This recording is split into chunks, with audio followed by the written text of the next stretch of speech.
이 여자, 지금 일본어로 뭐라고 하는 거야? 회의실이 얼어붙었습니다. 청소복을 입은 50대 여성이 일본 본사 임원들 앞에서 유창한 경어를 구사하고 있었습니다. 믿을 수가 없어. 저 사람 우리 회사 청소 아줌마잖아. 강민호 부사장은 자신의 귀를 의심했습니다. 불과 30분 전까지 복도를 걸레질하던 그 여자가 지금 100억 원짜리 계약 통역을 완벽하게 해내고 있었으니까요. 대체 저 사람 정체가 뭐야? 누구도 몰랐습니다. 최영숙, 58세. 5년째 이 빌딩 화장실을 청소하던 그녀에게 이런 비밀이 숨겨져 있었다는 것을. 이 놀라운 이야기가 궁금하시다면 잠시만 구독 버튼을 눌러주세요. 평범해 보이는 사람들의 숨겨진 이야기를 매일 전해드립니다. 알림 설정까지 해두시면 새로운 이야기를 가장 먼저 만나보실 수 있습니다. 그럼 이 모든 일이 어떻게 시작되었는지 처음으로 돌아가 보겠습니다. 새벽 5시 서울 강남 한복판 태양그룹 본사 빌딩에 불이 켜졌습니다. 최영숙은 오늘도 어김없이 지하 직원 출입구로 들어섰습니다. 낡은 운동화에 바래진 청소복, 허리춤에 찬 열쇠꾸러미가 덜그럭거렸습니다. 1층 로비부터 시작이었습니다.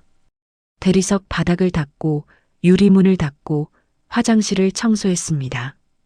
5년째 똑같은 일상이었습니다. 7시가 되자 직원들이 하나둘 출근하기 시작했습니다. 재빨리 복도 한쪽으로 몸을 피했습니다. 어머, 미안해요. 젊은 여직원이 스쳐 지나가며 형식적으로 말했습니다. 눈길 한 번 주지 않았습니다. 8층 임원 전용 화장실. 변기를 닫고 있는데 박서연 비서실장이 들어왔습니다. 아, 아직 청소 중이에요? 빨리 끝내주세요. 네, 곧 끝납니다. 서둘러 도구를 챙기다가 쓰레기통 옆에 떨어진 서류를 발견했습니다. 펼쳐보니 계약서였습니다. 일본어로 작성되어 있었는데 금액 단위가 잘못 표기되어 있었습니다. 이건 100억이 아니라 1000억엔인데 심각한 오류였습니다. 박서연을 불렀습니다. 실장님, 저기요. 뭔데요? 이 서류에 오류가 있는 것 같아서요. 박서연이 서류를 낚아챘습니다. 뭐가 잘못됐다는 거예요? 금액 단위가 잘못. 청소나 하세요. 당신이 뭘 안다고 서류를 봐요? 박서연이 차갑게 잘라 말했습니다. 하지만 나가세요. 지금 복도로 나왔습니다. 가슴이 답답했습니다. 저 서류로 계약하면 큰일 나는데. 하지만 아무도 청소원의 말을 들으려 하지 않았습니다. 점심시간 지하 직원 식당 구석 자리에서 혼자 밥을 먹었습니다. 오후 2시 15층 복도를 청소하고 있었습니다. 회의실 앞을 지나가는데 안에서 큰 소리가 들렸습니다. 그게 말이 됩니까? 2시간 후에 일본 본사 전무님이 오시는데 강민호 부사장의 목소리였습니다. 죄송합니다. 통역사분이 급하게 병원에 입원하셔서 다른 사람은 없어요? 이 시간에 구하기가. 걸음을 멈췄습니다. 유리문 너머로 회의실 안이 보였습니다. 강민호 부사장이 머리를 싸매고 있었고 박서연이 전화기를 붙잡고 있었습니다. 100억짜리 계약인데 통역도 없이 어떻게 하라는 거예요? 손이 걸레를 꽉 쥐었습니다. 입술이 미세하게 떨렸습니다. 오전에 본 그 계약서, 저 금액 오류를 말해줘야 하는데. 하지만 고개를 저으며 다시 걸었습니다. 청소원 주제에 무슨. 오후 4시 1층 로비 화장실 청소를 마무리하고 있었습니다. 영숙 씨, 오늘 저녁 근무 괜찮죠? 관리사무소 김대리가 물었습니다. 네, 괜찮습니다. 오늘도 평범한 하루. 아무도 그녀를 주목하지 않았습니다. 하지만 운명은 때로 예고 없이 찾아오는 법입니다. 그리고 그 운명의 순간이 바로 1시간 후에 다가오고 있었습니다. 오후 5시 1층 로비에 긴장감이 흘렀습니다. 일본 본사에서 온 임원들이 도착한 것입니다. 복도 구석에서 조용히 지켜봤습니다. 정장을 차려입은 3명의 일본인이 강민호 부사장의 안내를 받으며 엘리베이터로 향했습니다. 15층 회의실. 박서연이 급하게 자료를 정리하고 있었습니다. 부사장님, 정말 통역 없이 진행하시는 겁니까? 어쩔 수 없잖아. 영어로라도 최대한 소통해야지. 강민호 부사장이 넥타이를 고쳐 맸습니다. 이마에 식은땀이 맺혔습니다. 회의실 문이 열렸습니다. 일본 임원들이 들어와 자리에 앉았습니다. 다나카 전무가 일본어로 말했습니다. 강민호 부사장은 알아듣지 못해 어색하게 웃었습니다. 분위기가 급속도로 차가워졌습니다. 바로 그때였습니다. 회의실 문이 조용히 열렸습니다.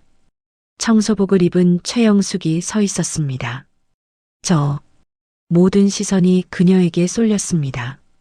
박서연이 짜증스럽게 말했습니다. 지금 회의 중인데 뭐 하는 거예요? 깊게 숨을 들이쉬었습니다. 그리고 또박또박 말했습니다. 제가 통역을 할 수 있습니다. 순간 회의실이 조용해졌습니다. 강민호 부사장이 어이없다는 표정으로 물었습니다. 뭐라고요? 일본어 통역입니다. 제가 할 수 있어요. 박서연이 비웃듯 말했습니다. 청소하시는 분이 무슨 통역을. 테스트라도 해보시면 안 될까요? 목소리는 떨렸지만 눈빛만은 확고했습니다. 다나카 전무가 일본어로 물었습니다. 저 사람은 누구입니까? 즉시 유창한 일본어로 대답했습니다. 처음 뵙겠습니다. 저는 이 회사에서 일하고 있는 최영숙이라고 합니다. 다나카 전무의 눈이 커졌습니다. 완벽한 경어체였습니다. 흥미롭군요. 그럼 오늘 회의 통역을 부탁해도 되겠습니까? 네, 최선을 다하겠습니다. 다나카 전무가 강민호 부사장을 보며 고개를 끄덕였습니다. 그럼 최영숙 씨 앉으시죠. 회의 테이블 옆 보조의자에 앉았습니다. 청소복 차림 그대로였습니다. 박서연이 못마땅한 표정으로 바라봤습니다. 회의가 시작되었습니다. 강민호 부사장이 한국어로 설명했습니다. 즉시 일본어로 통역했습니다. 정확하고 자연스러웠습니다. 그때 계약서 이야기가 나왔습니다. 다나카 전무가 서류를 보며 일본어로 말했습니다. 1,000억엔 규모의 계약이니 신중히 검토하겠습니다. 최영숙이 멈칫했습니다. 1,000억엔이라고 했는데 서류에는 100억으로 되어 있어. 통역을 하면서 조심스럽게 말했습니다. 부사장님, 계약서에 금액 오류가 있는 것 같습니다. 뭐라고요? 일본 측은 1,000억엔이라고 하셨는데 계약서에는 100억엔으로 표기되어 있습니다. 강민호가 서류를 급하게 확인했습니다. 얼굴이 하얗게 질렸습니다. 이건 큰일 날 뻔했네요. 박서연도 놀란 표로 서류를 봤습니다. 아침에 최영숙이 경고했던 바로 그 오류였습니다. 강민호가 다나카 전무에게 사과했습니다. 최영숙이 정확하게 통역했습니다. 위기는 넘어갔습니다. 회의가 끝난 후 다나카 전무가 만족스러운 표정으로 일어났습니다. 일본어로 말했습니다. 오늘 좋은 회의였습니다. 통역사분 덕분에 큰 실수를 막았어요. 고맙습니다. 공손하게 고개 숙여 인사했습니다. 일본 임원들이 회의실을 나갔습니다. 문이 닫히자 강민호 부사장이 바라봤습니다. 최영숙 씨, 정말 고맙습니다. 큰일 날 뻔했어요. 박서연이 어색하게 고개를 숙였습니다. 아침에 말씀하셨을 때 제가 들었어야 했는데요. 괜찮습니다. 강민호가 진지하게 물었습니다. 혹시 내일부터 우리 팀에서 일하실 수 있으세요? 통역 업무로요.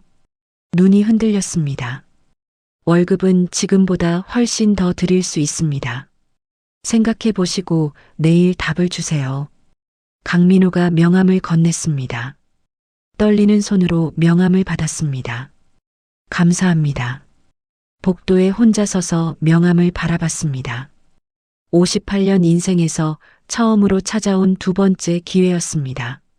다음 날 아침, 평소보다 1시간 일찍 출근했습니다.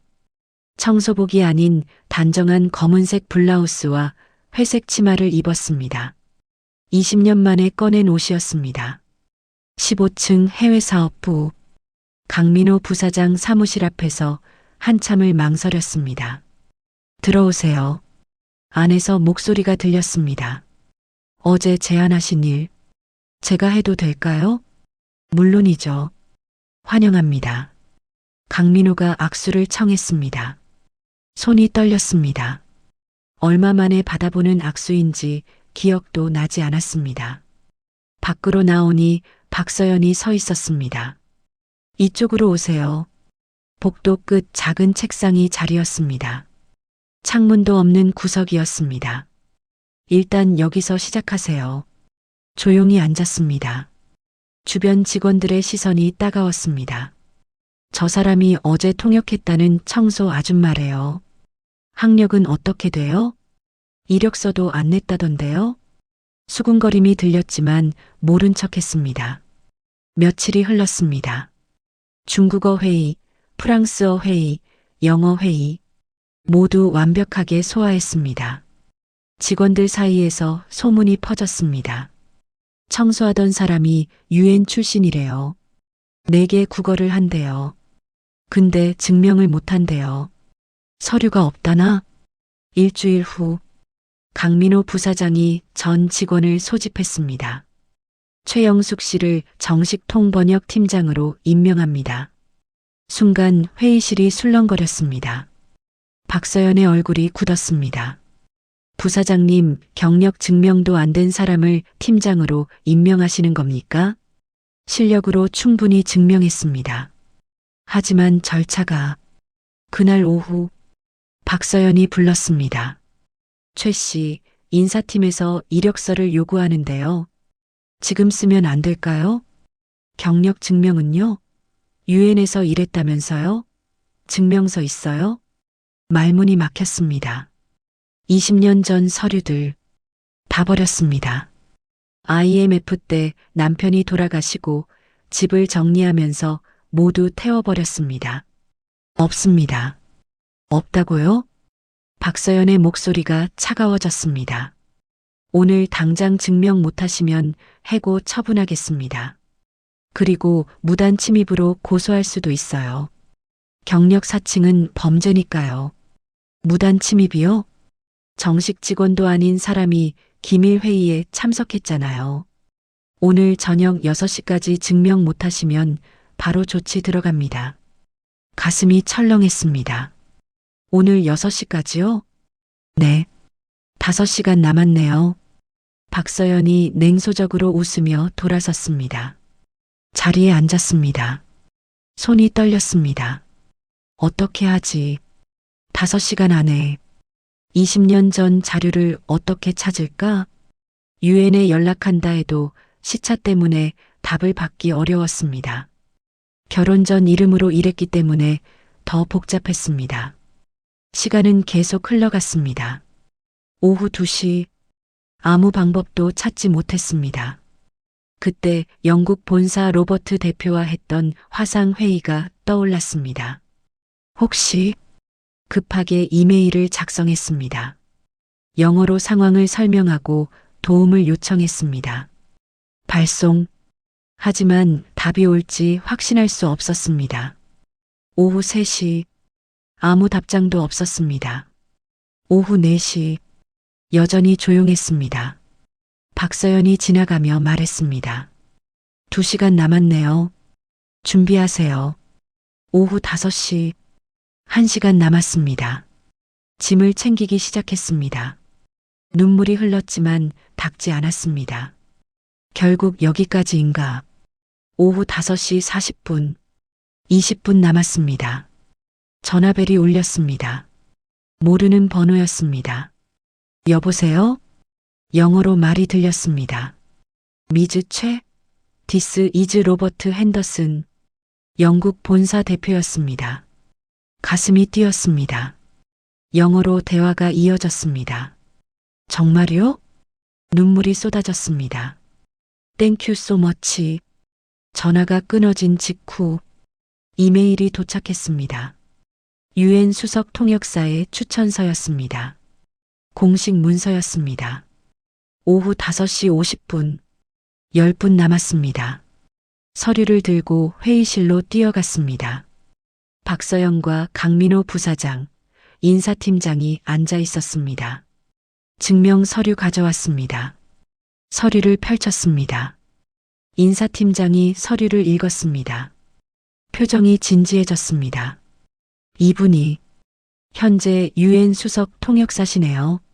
내용이 구체적입니다. 강민호가 안도의 한숨을 쉬었습니다. 충분한 증거로 볼 수 있습니다. 박서연의 얼굴이 일그러졌습니다. 하지만 아무 말도 하지 못했습니다. 복도로 나왔습니다. 온몸에 긴장이 풀렸습니다. 벽에 기대어 한참을 울었습니다. 기쁜 눈물이었습니다. 사흘 후 회사 게시판에 공지가 올라왔습니다. 최영숙 팀장 유엔 경력 인증 완료.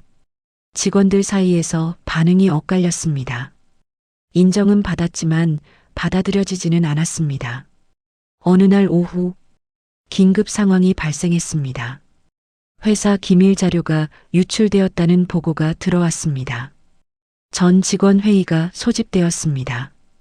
강민호 부사장의 얼굴이 굳어 있었습니다. 지난주 일본 본사와의 계약 내용이 경쟁사로 넘어갔습니다. 정보 유출입니다. 회의실이 술렁거렸습니다. 박서연이 말했습니다. 최근에 새로 들어온 사람부터 조사해야 하지 않을까요? 시선이 쏠렸습니다. 최 팀장이 모든 회의에 참석했잖아요. 정보 접근이 가장 쉬웠던 사람이고요. 일어섰습니다. 저는 절대 그런 일 하지 않았습니다. 보안팀에서 전 직원 조사하겠습니다. 강민호가 회의를 마무리했습니다. 주변 직원들의 시선이 달라져 있었습니다. 의심의 눈빛이었습니다. 저녁 6시 보안팀 조사가 끝났습니다. 일단 이상은 없습니다. 하지만 의심은 쉽게 풀리지 않았습니다. 그날 밤 회사에 혼자 남았습니다. 누가 정보를 유출했을까? 컴퓨터 앞에 앉아 생각했습니다. 회의에 참석했던 사람들, 강민호, 박서연, 김 과장. 그때였습니다. 화장실 청소를 하러 가다가 복도에서 소리가 들렸습니다. 누군가 전화하는 소리였습니다. 영어였습니다. 걸음을 멈췄습니다. 목소리 주인은 김 과장이었습니다. 40대 중반 15년 차 베테랑 직원. 영어로 대화가 이어졌습니다. 파일을 보냈다. 돈. 재빨리 몸을 숨겼습니다. 바로 저 사람이구나. 하지만 증거가 없었습니다. 전화 내용만으로는 부족했습니다. 다음 날부터 김 과장을 관찰하기 시작했습니다. 청소원 신분이 오히려 유리했습니다. 아무도 청소하는 사람을 신경 쓰지 않았으니까요. 김 과장의 쓰레기통을 청소하며 확인했습니다. 파쇄된 서류 조각들이 보였습니다. 조심스럽게 몇 조각을 주머니에 넣었습니다. 저녁 늦게까지 남아서 조각들을 맞췄습니다. 경쟁사 담당자의 이름과 계좌번호가 나왔습니다. 이것만으로는 부족해. 이틀 후 김 과장이 또 밖으로 나갔습니다. 뒤따라갔습니다. 건물 뒤편 주차장.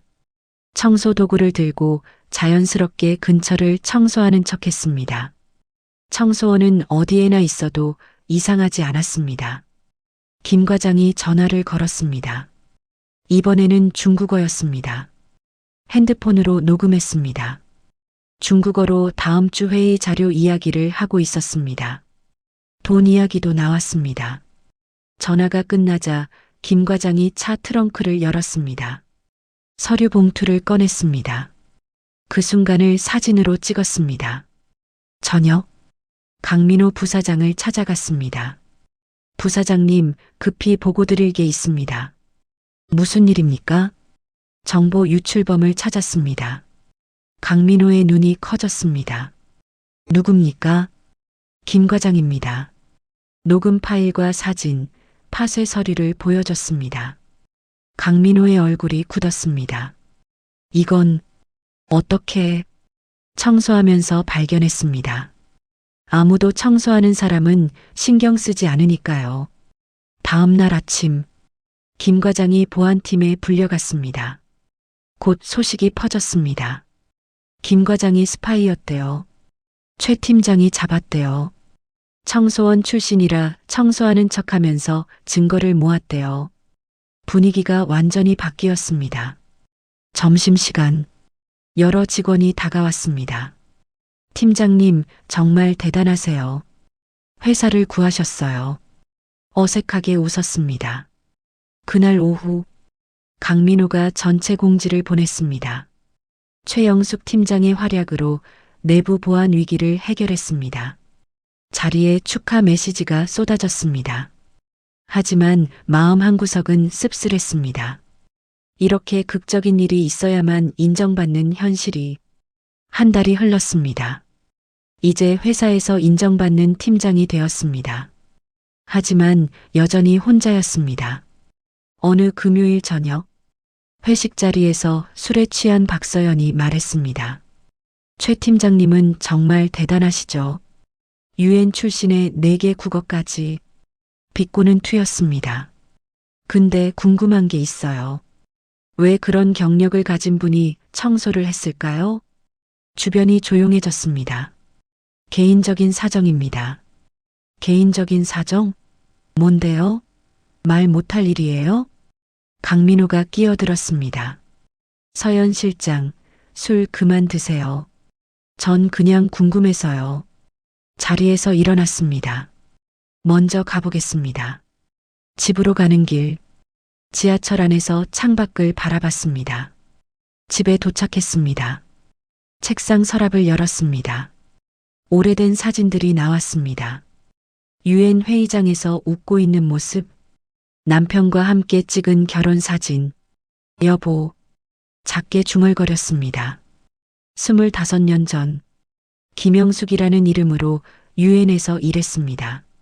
32살에 사랑하는 남자를 만났습니다. 사업가 최민수, 결혼하고 행복했습니다. 하지만 IMF가 터졌습니다. 남편의 사업이 무너졌습니다. 어느 날 아침, 남편이 차 안에서 스스로 목숨을 끊었습니다. 통역사 일도 그만뒀습니다. 빚을 갚기 위해 닥치는 대로 일했습니다. 살아남는 것만이 목표였습니다. 5년 전, 태양그룹 빌딩 청소원으로 들어왔습니다.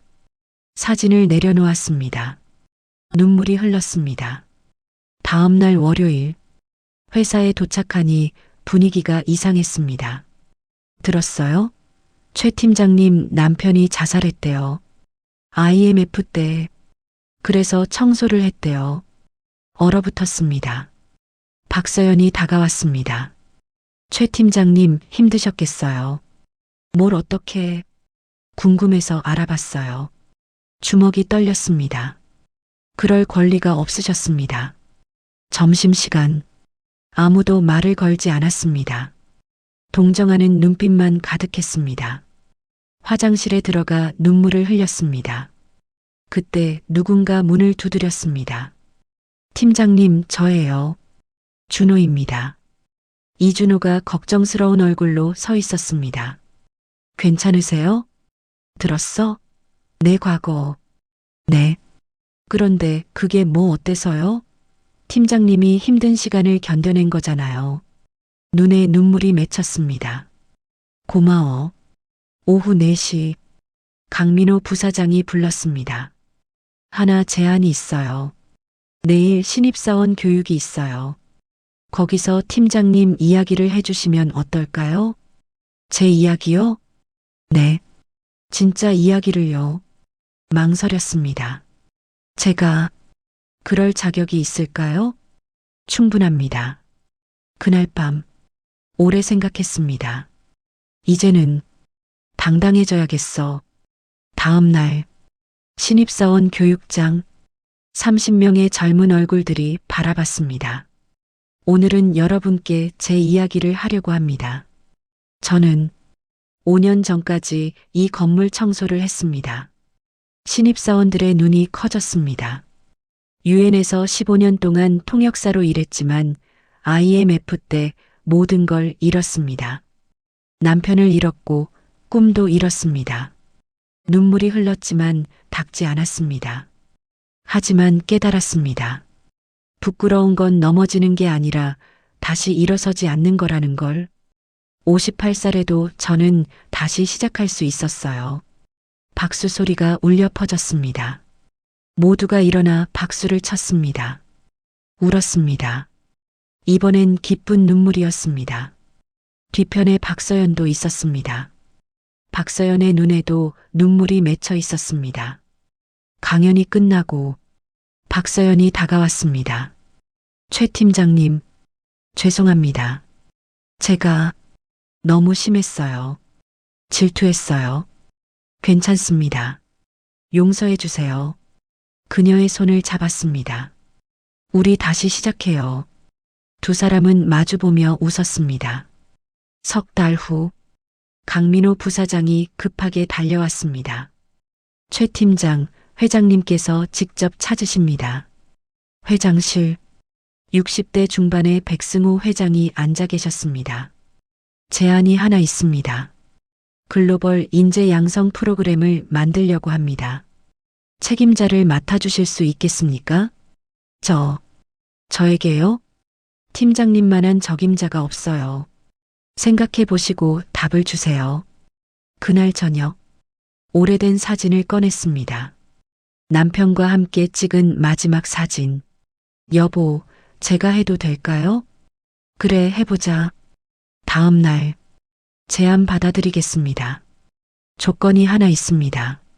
학력이나 경력보다 열정과 가능성을 보는 프로그램으로 만들고 싶습니다. 백 회장이 고개를 끄덕였습니다. 석 달 후, 드림 브릿지 프로그램 첫 교육생 모집이 시작되었습니다.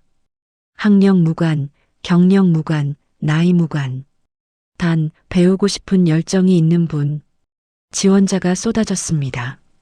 200명이 넘었습니다. 왜 지원하셨어요? 저도 다시 시작하고 싶어서요. 40대 여성이 대답했습니다. 합격입니다. 당신 같은 분을 기다렸어요. 첫 교육생 20명이 선발되었습니다. 첫 교육날, 여러분 환영합니다. 저는 58살에 다시 시작했습니다. 늦은 건 없어요. 포기하지 않는 한요. 석 달 후, 수료식 날, 20명이 모두 수료했습니다. 15명이 회사에 정식 채용되었습니다. 축하합니다. 한 여성이 다가왔습니다. 팀장님 보고 용기 얻었어요. 당신이 해낸 거예요. 그날 저녁, 백 회장이 단상에 올랐습니다. 이 프로그램을 만든 최영숙 상무님께 감사드립니다. 깜짝 놀랐습니다. 상무요? 강민호가 웃으며 귓속 말했습니다. 승진하셨어요. 축하해요. 청소원에서 상무까지. 믿을 수 없는 여정이었습니다. 한 달 후, 이야기가 신문에 났습니다. 58세 청소원에서 상무까지. 누리소통망에서 화제가 되었습니다. 저도 용기 얻었어요. 다시 시작해야겠어요. 어느 토요일, 남편 산소를 찾아갔습니다. 여보, 이제는 괜찮아요. 당신이 남긴 빚도 다 갚았어요. 사랑했어요. 그리고 고마웠어요. 일어섰습니다. 뒤돌아보지 않고 걸었습니다. 앞만 보고 월요일 아침 출근길에 커피숍에 들렀습니다. 젊은 아르바이트생의 이름표가 보였습니다. 김지수 마이너스 꿈을 위해 달립니다. 학생이세요? 네, 야간 대학 다녀요. 명함을 꺼냈습니다. 이거 받아요. 다음 프로그램 때 지원해봐요. 이게 드림 브릿지요? 네. 당신 같은 사람을 기다려요. 김지수의 눈이 커졌습니다. 감사합니다. 꼭 지원할게요. 웃으며 걸었습니다. 회사에 도착했습니다. 사무실 문을 열었습니다. 상무님, 안녕하세요. 팀원들이 밝게 인사했습니다. 책상이 액자를 받습니다. 드림 브릿지 첫 수료생들과 함께 찍은 사진. 모두가 웃고 있었습니다. 창밖으로 서울이 보였습니다. 이 도시 어딘가에 힘들어하는 사람이 있을 것입니다. 하지만 이제 그들에게 말해줄 수 있습니다. 괜찮아요. 다시 시작할 수 있어요. 저도 58살에 했으니까요. 사람을 겉모습으로 판단하지 마세요. 청소하는 아줌마도, 택배 기사님도, 식당 종업원도 모두 자신만의 이야기가 있습니다. 그리고 누구나 다시 시작할 수 있습니다. 나이와 상관없이 최영숙처럼